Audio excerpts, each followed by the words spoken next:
الحمدللہ والصلاة والسلام علی رسول اللہ وعلی آلہ وصحبہ اجمعین۔ السلام علیکم دوستو، ایک عالی نسب، خوب روح اور نیک نام شخص جس کے لیے جوانی میں متعدد شادیاں کرنے میں معاشرتی اور معاشی لحاظ سے کوئی ممانعت نہ ہو، اس کے زمانے میں ایک سے زائد شادیوں کو کسی طرح کا کوئی عیب بھی نہ سمجھا جاتا ہو، پھر بھی وہ اپنے سے 15 سال بڑی ایک بیوہ عورت کے ساتھ زندگی کے بہترین سال 25 سے 50 سال کی عمر تک گزارتے، پھر 50 سال کی عمر کے بعد شادیاں کرے بھی تو مختلف خاندانوں اور قبائل کی اکثر ان بیوہ عورتوں سے ہی جو فطری طور پر جنسی تحریک کے لیے کوئی خاص رغبت بھی نہ رکھتی ہوں۔ پھر بھی کوئی یہ کہے کہ یہ متعدد شادیاں تو اس نے خواہشات نفسانی کی وجہ سے کی تھیں، کتنی غیر حقیقی اور نا انصافی والی بات ہوگی۔ اگر صرف یہی ایک وجہ تھی تو 50 سال بعد جو شادیاں کیں وہ تو کم از کم انہیں خوبصورت کنواری لڑکیوں سے کرنی چاہیے تھیں، جبکہ ان کے پاس حکومت و طاقت بھی تھی۔ حکومت بھی عام نہیں کہ چند علاقوں پر ہو، وہ تو لوگوں کے دلوں پر حکومت کرتے تھے، لوگ ان پر جانیں قربان کرنے کو تیار تھے صلی اللہ علیہ وآلہ وسلم۔ حقیقت میں جس طرح حضور اکرم صلی اللہ علیہ وآلہ وسلم کے باقی ہر عمل کے پیچھے بھی کوئی نہ کوئی حکمت ہوتی تھی، بالکل اسی طرح آپ کی زندگی کا یہ پہلو بھی حکمتوں سے آزاد نہ تھا۔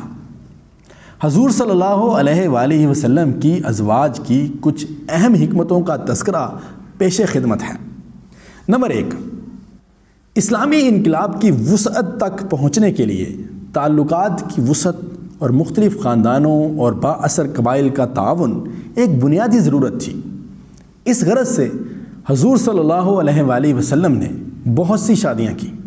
یہ سب نکاح مختلف قبائل سے تھے، جن میں سے اکثر کا سبب تالیف قلب یا سہارا دینا تھا، یا اس خاندان سے تعلق و رشتہ کی مزید گہرائی مقصود تھی، یا ان رشتوں سے اسلام کو تقویت اور اللہ کی خوشنودی مقصود تھی۔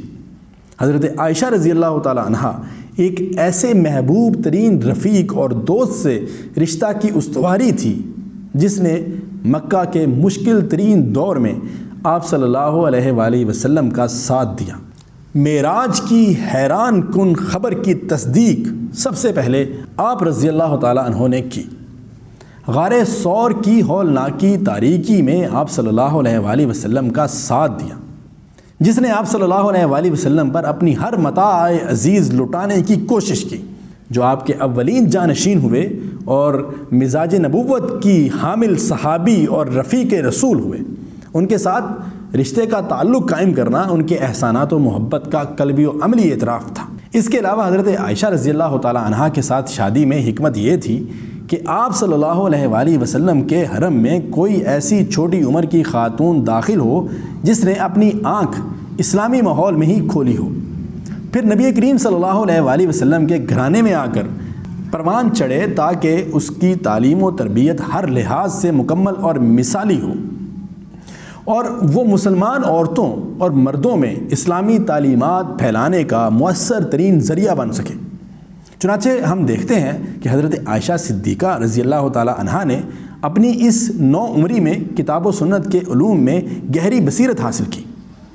اسوہ حسنہ اور آن حضور صلی اللہ علیہ وآلہ وسلم کے اعمال و ارشادات کا بہت بڑا ذخیرہ اپنے ذہن میں محفوظ رکھا، اور درس و تدریس اور نقل و روایت کے ذریعے سے اسے پوری امت کے حوالے کر دیا۔ حضرت عائشہ رضی اللہ تعالی عنہا کے اپنے اقوال و آثار کے علاوہ ان سے 2210 مرفوع احادیث صحیحہ مروی ہیں، اور حضرت ابو ہریرہ رضی اللہ تعالی عنہ کو چھوڑ کر صحابہ و صحابیات میں سے کسی کی بھی تعداد حدیث اس سے زائد نہیں۔ اسی طرح حضرت عمر فاروق رضی اللہ تعالی عنہ کی صاحبزادی حضرت حفصہ رضی اللہ تعالی عنہا سے شادی کی، جو بیوہ تھی۔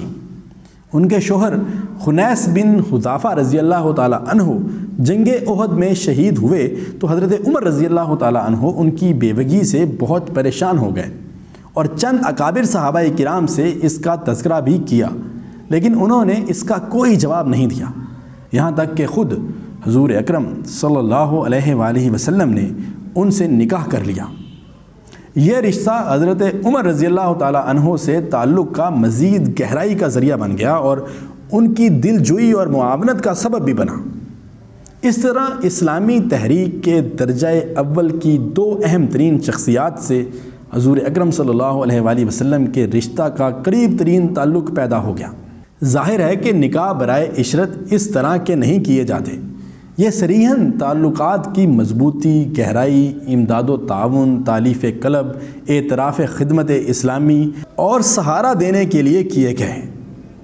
اپنی پہلی شادی اپنے بھرپور عالم شباب میں ایک 40 سالہ بیوہ خاتون سے کر کے آپ صلی اللہ علیہ وآلہ وسلم نے اپنے اوپر کسی جنسی جذبے کے غلبے کی مکمل نفی کر دی جو ہمارے مستشرق کے دماغ پر بالعموم سوار رہتا ہے۔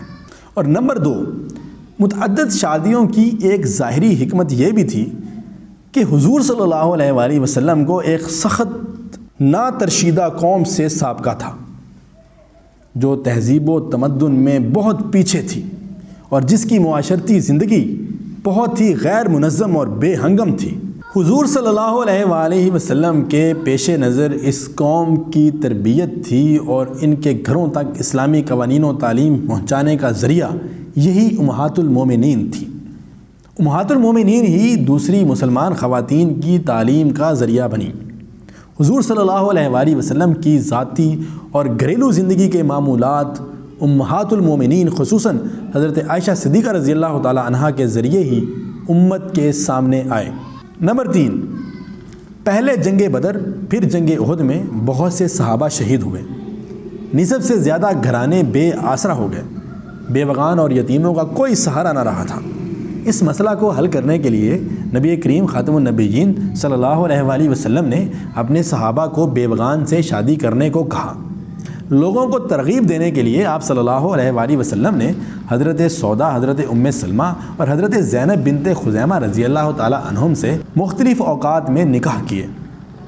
آپ کو دیکھا دیکھی صحابہ کرام نے بیوگان سے شادیاں کی جس کی وجہ سے بے آسرا گھرانے آباد ہو گئے۔ حضرت سودا رضی اللہ تعالی عنہ کا خاوند فوت ہو چکا تھا اور یہ مشرک قوم کے درمیان رہائش پذیر تھی۔ یہ 50 سال کی عمر سے اوپر بیوہ تھی، اس قابل نہیں تھی کہ کوئی ان سے شادی کرتا اور ان کا معاشی اور معاشرتی سہارا بنتا۔ اپنے گھر جاتی تو ان کے گھر والے کفار تھے اور جیسے دوسرے مومنین کو وہ اذیتیں دے رہے تھے انہیں بھی اذیتوں میں مبتلا کر دیتے اور دوبارہ کفر میں داخل ہونے پر زبردستی کرتے۔ چنانچہ آپ صلی اللہ علیہ وآلہ وسلم نے ان سے نکاح کر لیا۔ حضرت ام سلمہ رضی اللہ تعالی عنہا کے شوہر بھی جنگ احد میں شہید ہو گئے تھے۔ انہوں نے اور ان کے شوہر نے اللہ کے راستے میں بہت زیادہ صعوبتیں اور تکلیفیں برداشت کی۔ ان کا یوں بے یار و مددگار رہ جانا بہت بڑا حادثہ تھا۔ حضور اکرم صلی اللہ علیہ وآلہ وسلم نے بچوں سمیت ان کے سہارے کے لیے ان سے نکاح کر لیا۔ اسی طرح حضرت زینب بنت خزیمہ رضی اللہ تعالی عنہا سے نکاح کیا، ان کے شوہر بھی جنگ احد میں شہید ہو گئے تھے۔ اور نمبر 4، اس قبائلی معاشرے میں آپ صلی اللہ علیہ وآلہ وسلم نے مختلف قبائل کی خواتین سے نکاح کے ذریعے ان قبائل سے اپنے معاشرتی تعلقات استوار کیے، جس سے بہت قبائلی دشمنیاں آپ صلی اللہ علیہ وآلہ وسلم کے خلاف سرد پڑ گئیں۔ عربوں میں دستور تھا کہ جو شخص ان کا داماد بن جاتا اس کے خلاف جنگ کرنا اپنی عزت کے خلاف سمجھتے۔ جناب ابو سفیان رضی اللہ تعالی عنہ اسلام لانے سے پہلے حضور صلی اللہ علیہ وآلہ وسلم کا شدید ترین مخالف تھے، مگر جب ان کی بیٹی ام حبیبہ رضی اللہ تعالی عنہا سے حضور نبی کریم صلی اللہ علیہ وآلہ وسلم کا نکاح ہوا تو یہ دشمنی کم ہو گئی۔ اسی طرح حضرت جویریہ رضی اللہ تعالی عنہا کے والد قبیلہ موطلق کے سردار تھے۔ یہ قبیلہ مکہ مکرمہ اور مدینہ منورہ کے درمیان رہتا تھا۔ حضور صلی اللہ علیہ وآلہ وسلم نے اس قبیلے سے جہاد کیا، ان کا سردار مارا گیا۔ حضرت جویریہ رضی اللہ تعالی عنہا قید ہو کر آئیں، ان سے حضور صلی اللہ علیہ وآلہ وسلم نے نکاح فرمایا۔ ان سے نکاح کے نتیجے میں مسلمانوں نے بنی المصطلق کے سب قیدی رہا کر دیے اور وہ بعد میں سب مسلمان بھی ہو گئے۔ اسی طرح حضرت صفیہ رضی اللہ تعالیٰ عنہ سے شادی ہوئی۔ خیبر کی لڑائی میں حضرت صفیہ رضی اللہ تعالیٰ عنہ قید ہو کر آئیں۔ یہ حضرت ہارون علیہ السلام کے خاندان سے تھیں اور مشہور یہودی سردار حی بن اخطب کی صاحبزادی تھی۔ ان کا شوہر مارا گیا تھا۔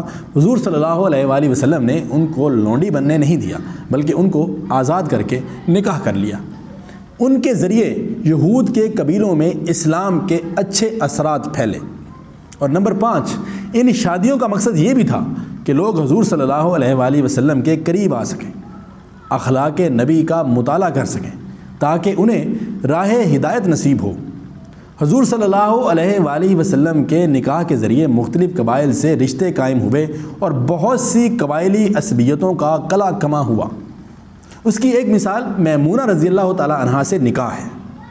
ان کی وجہ سے نجد کے علاقے میں اسلام پھیلنا شروع ہوا۔ اور نمبر 6، معاشرے کی جاہلی رسم و رواج کو توڑنا بھی آپ صلی اللہ علیہ وآلہ وسلم کے فرائض میں شامل تھا۔